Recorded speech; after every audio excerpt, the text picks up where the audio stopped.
Aujourd'hui, dans le monde occidental, on va dire sous le contrôle des Occidentaux, nous célébrons la fête des mères. Donc, il est normal qu'on commence en ce temps à toutes les mères une bonne fête. Donc, bonne fête à toutes les mamans. Merci, mon Seigneur. Maintenant, il faut que vous compreniez d'abord, c'est même quoi la fête des mères aujourd'hui. Tout le monde parle de ça. Bon, c'est vrai, chez les anglo-saxons, c'était il y a une semaine, quand même. Donc, c'est selon l'endroit où on se trouve, la date peut changer. Vous êtes toujours dans la même période. Pourquoi?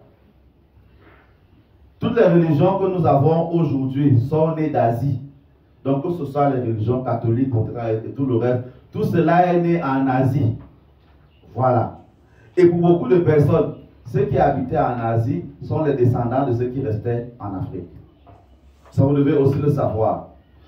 En Asie, donc, à un moment donné, on célébrait au moment du printemps, pendant le mois de la fertilité, ou vers la fin de ce mois, on célébrait la mère de tous les dieux.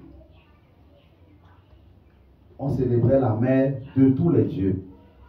Lorsque les Romains ont pris, ou alors ont décidé de prendre cette fête, c'est ce qu'ils faisaient tout le temps, on a commencé à célébrer la matronale ou les matroniales, toujours pour célébrer la mère des dieux, la première mère de tous les dieux. Et c'était toujours au mois de la fertilité. Maintenant, après cette période-là, dans l'Empire romain, chuté avec tout ce qu'on peut connaître dans l'histoire, les Occidentaux ont pris beaucoup de temps avant de reprendre cette vieille tradition.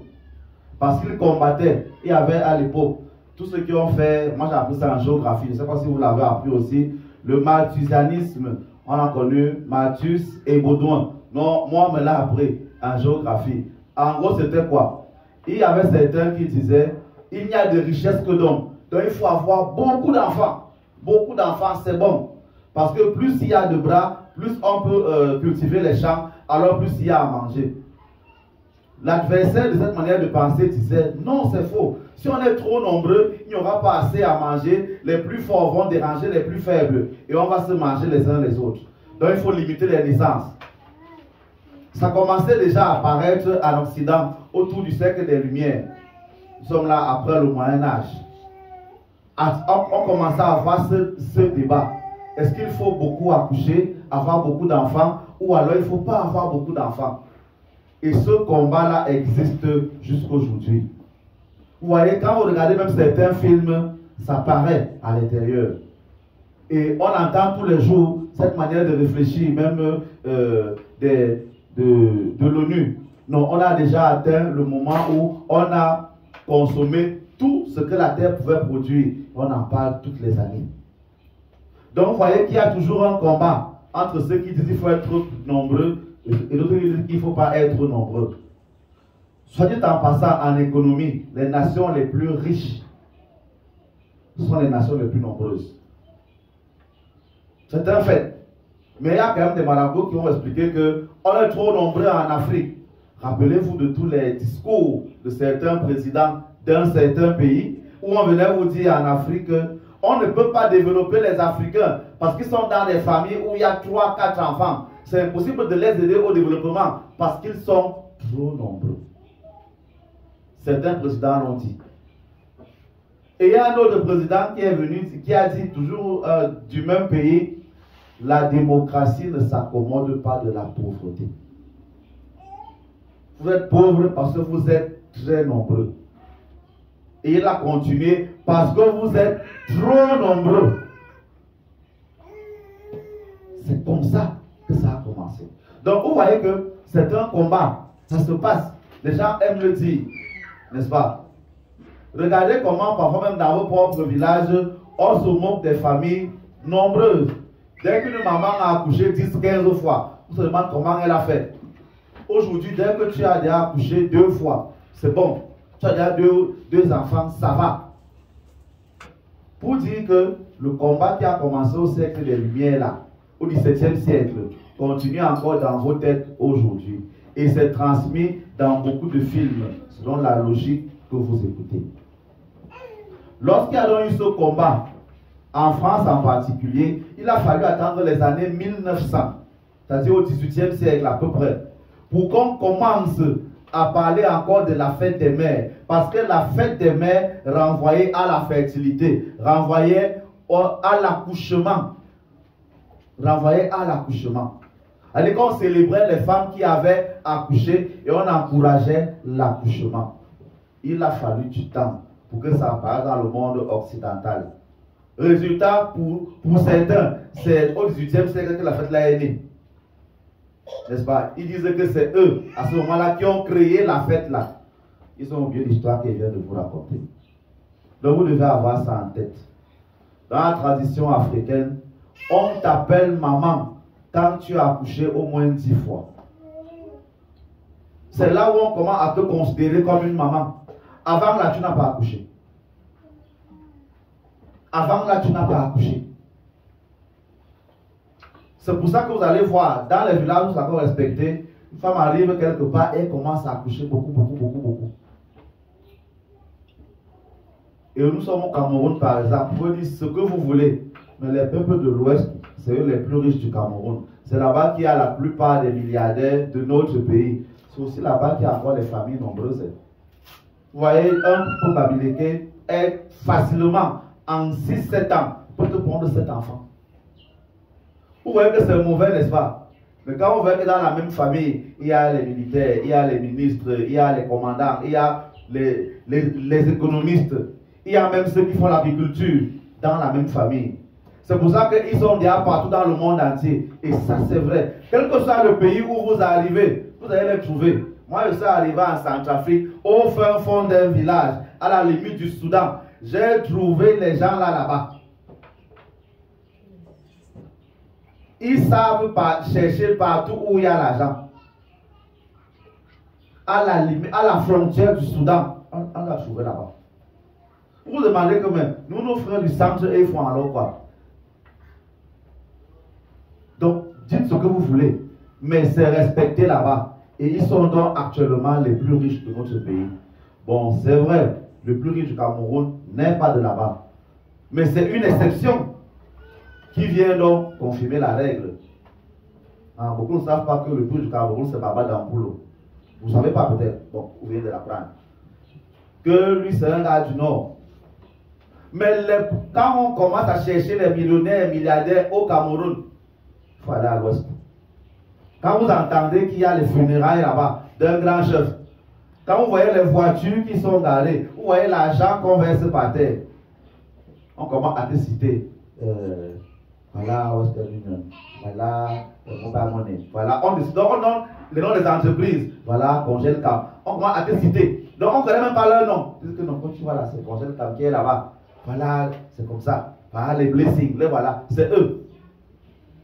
Ainsi va le monde. Donc à vous de comprendre, si vous voulez comprendre.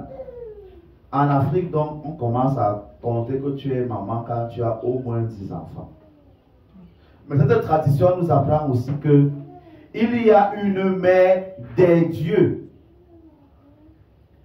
Vous voyez donc que quand je vous demande souvent de ne pas dire transition pour le mois de Marie, pour les catholiques, quand je vous demande souvent de ne pas dire Sainte Marie, Mère de Dieu, vous voyez que ça n'a pas de sens. Comment une maman peut avoir un seul enfant? Et Dieu vient vous dire, celui-ci est mon fils bien-aimé. Donc mon seul fils. Donc le Dieu auquel vous aimez parler, dont vous avez parlé là, il a fait un seul enfant. Donc il est un Dieu impuissant. C'est ça le problème. Et on continue en vous disant que non, elle est toujours vierge. Ça veut dire que malgré qu'elle a accouché, son hymen ne s'est pas déchiré. Ça n'a pas de sens. Mais c'est ça qu'on vous enseigne. Et c'est ça que vous discutez en disant, c'est vrai. Il y a encore un problème. Donc, quand on parle de mère des dieux, on reconnaît qu'il y a d'abord plusieurs dieux. Et que tous ces dieux-là ont une même origine. C'est ça. Quand on entendait souvent que je dis, quand je parle de la Sainte Trinité, je dis Père Soleil, Mère Lune et Terre Mère. Je parle de la déesse mère. C'est ça. la mère des dieux. C'est important. Comprendre vraiment qui pourra. Les lectures d'aujourd'hui, il y a de temps en temps, ils disent des choses qui peuvent être quand même intéressantes. On ne va pas quand même le nier. Même comme on peut discuter certains aspects. Ce que je préfère tirer de là et vous dire, c'est que les connaissances que vous avez, il faut les mettre en pratique. Les connaissances que vous avez, il faut les mettre en pratique. Tu ne peux pas dire que tu connais une chose, tu ne l'appliques pas, mais tu veux qu'elle te sauve. Ça ne marche pas. Les connaissances que tu as, il faut les appliquer. Tu connais certains rituels, il faut le faire. Vous savez que l'eau de pluie est bonne. Depuis qu'il pleut, combien on recueille un peu d'eau de pluie, que ce soit pour boire ou pour se laver avec? Par exemple, c'est un mois de fertilité. Je rappelle tout le temps ce qu'il faut faire lorsqu'on veut purifier sa maison. Ce qu'on doit faire chaque premier dimanche de mois. Combien de gens prennent le temps de l'appliquer? Combien de fois vous avez même ça en tête?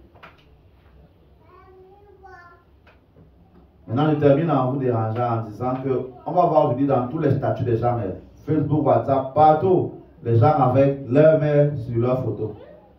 Juste pour information, si l'enfant là est né, donc si tu es né, c'est parce qu'il y avait une mère, c'est vrai, mais il y avait aussi un père. Pourquoi vous aimez oublier les pères? Pourquoi quand c'est la fête des mères, les papas ne sont jamais là? Pourquoi? Si les hommes sont si mauvais que ça, pourquoi vous avez besoin de leur semence pour avoir des enfants? C'est ça qu'on vous transmet aujourd'hui. J'ai déjà mon argent. Le premier mari d'une femme, c'est son travail. L'homme peut encore me dire quoi? Vraiment, les hommes, ils sont tous infidèles. C'est ce qu'on vous apprend et qu'on vous récite. Pourquoi vous cherchez à vous marier? Pourquoi vous voulez absolument avoir des garçons? Puisqu'ils sont si mauvais. Ah, et les hommes là, ce sont les enfants des femmes. Donc, ça veut dire que vos enfants sont non mauvais. Est-ce que c'est logique? Donc, toi-même, tu dis que ton enfant est mauvais. Donc, tu admets que tu as mal élevé ton enfant. Ou tes enfants. Parce qu'il y a des mamans qui n'ont que des garçons. Vous voyez donc comment il faut éviter de prononcer certains genres de paroles.